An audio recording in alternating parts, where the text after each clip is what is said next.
샬롬 할렐루야. 시편 37편 6절. 네 의를 빛같이 나타내시며 네 공의를 정오의 빛같이 하시리로다. 아멘. 제목은 공의입니다. 살아계신 하나님은 우주 만물의 창조주로서 전지전능하십니다. 이런 하나님의 능력을 체험하려면 응답받을 수 있는 방법을 알아 그대로 행해야 합니다. 전지전능하신 창조주 하나님의 공의를 정확히 알고 행할 때 어떠한 문제라도 해결할 수가 있고 응답과 축복을 끌어내릴 수 있습니다. 그러면 하나님의 공의란 구체적으로 무엇일까요? 공의라는 것은 하나님께서 정해 놓으신 법칙에 따라 정확하게 집행하시는 것을 의미합니다. 또한 원인과 결과에 대한 법칙이라고도 말할 수가 있는데, 이는 어떤 원인에는 어떤 결과가 나온다는 것이 정해져 있기 때문이지요. 세상에서도 뿌린 대로 거둔다, 콩 심은 데 콩 나고 팥 심은 데 팥 난다 하는 말이 있는데, 진리 안에서는 공의의 법칙들이 더욱 확실하지요. 그래서 성경을 보면 구하면 주실 것이요, 찾으면 찾을 것이며 문을 두드리면 열릴 것이라. 사람이 무엇으로 심든지 그대로 거두리라 말씀하고 있습니다. 또한 진리 안에는 세상 사람들이 볼 때 전혀 이해가 되지 않는 공의의 법칙도 있습니다. 섬기는 자가 큰 자라든가 목숨을 얻고자 하면 잃고자 하면 얻는다 등의 말씀은 세상 사람들의 생각으로는 맞지 않아 보입니다. 그러나 하나님의 말씀은 틀림이 없고 변하지 않는 진리이므로 반드시 그대로 이루어집니다. 누구든지 하나님의 공의의 법칙만 깨닫는다면 아무리 어려운 문제라도 신속히 그 원인을 찾아내 마음의 소원을 응답받을 수 있습니다. 스스로도 어기름 없이 공의를 지키시는 하나님이십니다. 하나님께서는 창조주이시며 모든 것의 주관자인데도 스스로 공의의 법칙에서 전혀 벗어나지 않으십니다. 내가 만든 법칙이니까 나는 안 지켜도 괜찮다 하는 것이 아니라 한치 오차도 없이 모든 것을 공의에 맞게 정확하게 역사하십니다. 하나님의 아들인 예수님께서 이 땅에 오셔서 십자가에 달려 돌아가신 것도 공의의 법칙에 따라 정확하게 우리의 죄를 속량하기 위한 것입니다. 어떤 이는 하나님께서 원수 마귀 사단을 다 멸하시고 모든 사람을 구원해 주면 되지 않습니까? 라고 말하지만 하나님께서는 태초에 인간 경작을 계획하시면서 공의의 법칙을 정해 놓으셨고 스스로도 어그러짐 없이 지키시는 분이십니다. 그래서 독생자 아들까지 내어주시는 희생으로 우리에게 구원의 길을 열어주신 것이지요. 그러므로 우리가 구원받아 천국에 가는 것도 단지 주여 믿습니다 하며 대충 신앙생활을 한다고 해서 되는 것이 아니라 하나님께서 정해 놓으신 구원의 테두리 안에 들어와야 합니다.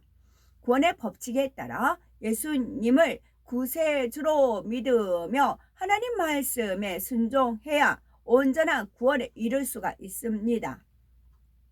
사람들은 흔히 공의는 무섭고 두려우며 징계와 형벌에 따르는 것으로 생각합니다. 공의가 있기 때문에 죄와 악에는 무섭고 두려운 형벌이 따르지만 반면 공의는 응답과 축복을 가져다주는 열쇠이기도 합니다. 공의는 마치 동전의 양면과 같아서 어둠 가운데 사는 사람에게는 무서운 것이지만 빛 가운데 사는 사람에게는 축복의 열쇠와 같습니다. 칼을 강도가 들었을 때에는 흉기가 되지만 어머니가 들었을 때는 맛있는 요리를 만드는 도구인 것과 같지요.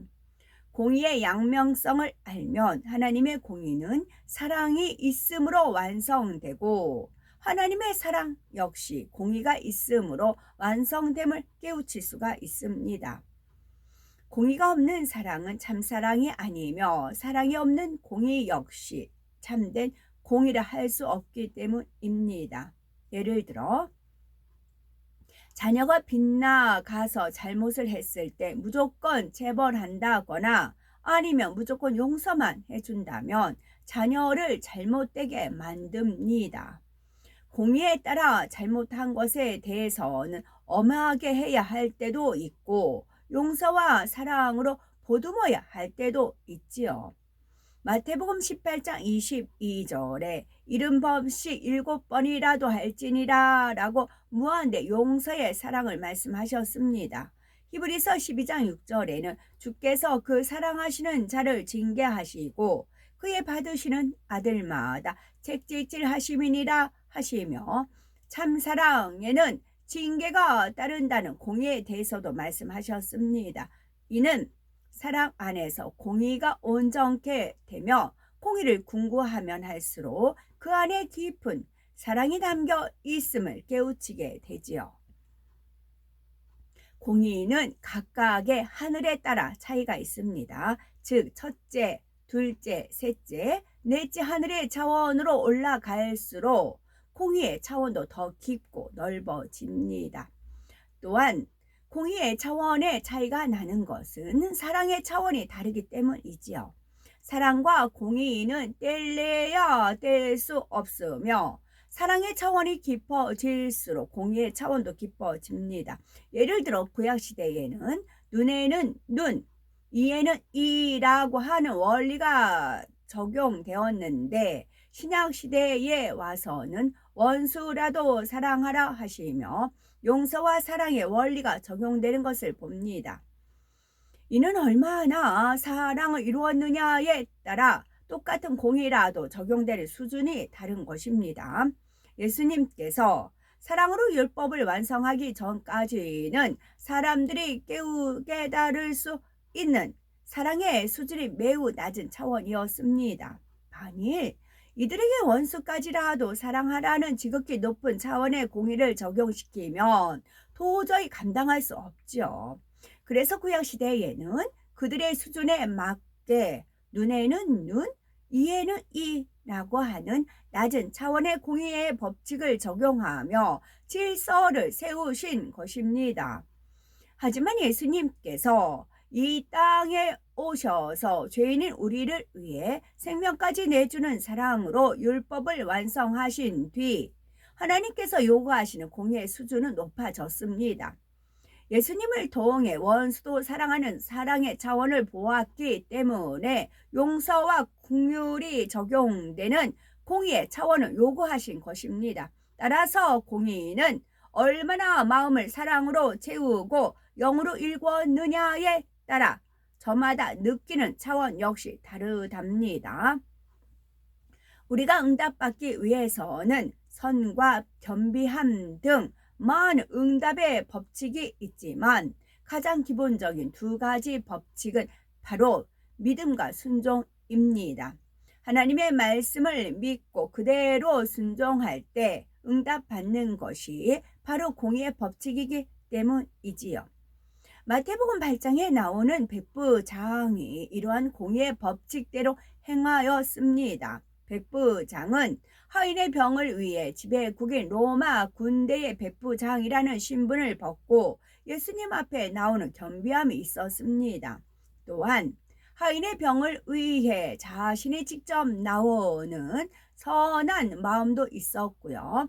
무엇보다 그가 응답받을 수 있었던 까닭은 믿음이 있었기 때문입니다. 백부장은 예수님께만 나가면 어떤 병도 깨끗이 치료된다는 소문을 들었을 때 그대로 믿었습니다.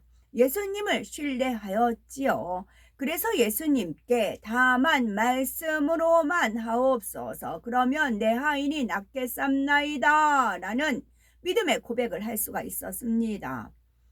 이런 믿음을 소유하려면 먼저 하나님의 말씀에 순종하지 못한 것들을 회개해야 합니다. 하나님을 성케하거나 하나님 앞에 약속을 지키지 못한 것, 온전한 주일 성수와 11조를 하지 못한 것 등을 회개해야 하지요. 또한 세상을 사랑하고 사람들과 화목하지 못하며 혈기, 짜증, 감정, 시기, 질투, 다툼, 거짓 등 온갖 악을 품고 행한 것을 회개함으로써 하나님 앞에 막힌 죄의 닮을 헐고 기도받을 때 믿음이 주어지고 믿음대로 공의의 법칙에 따라 응답받는 것입니다. 이 밖에도 각종 예배에 빠짐없이 참석하고 쉬지 않고 기도해야 하며 하나님 앞에 심는 등 응답받기 위해 순종해야 할 것이 많이 있습니다. 그러한 순종이 나오기 위해서는 철저히 자신을 죽여야 합니다. 즉 교만, 자존심, 틀, 생각, 이론, 세상의 자랑, 세상에 의지하려는 마음 등을 다 버려야 하지요. 이러한 하나님의 공의 법칙을 하나하나 깨달아 행함으로써 심은 대로 거두게 하시고 행한 대로 갚아 주시는 하나님께 응답과 풍성한 축복을 받는 우리가 되어야 되겠습니다. 아멘.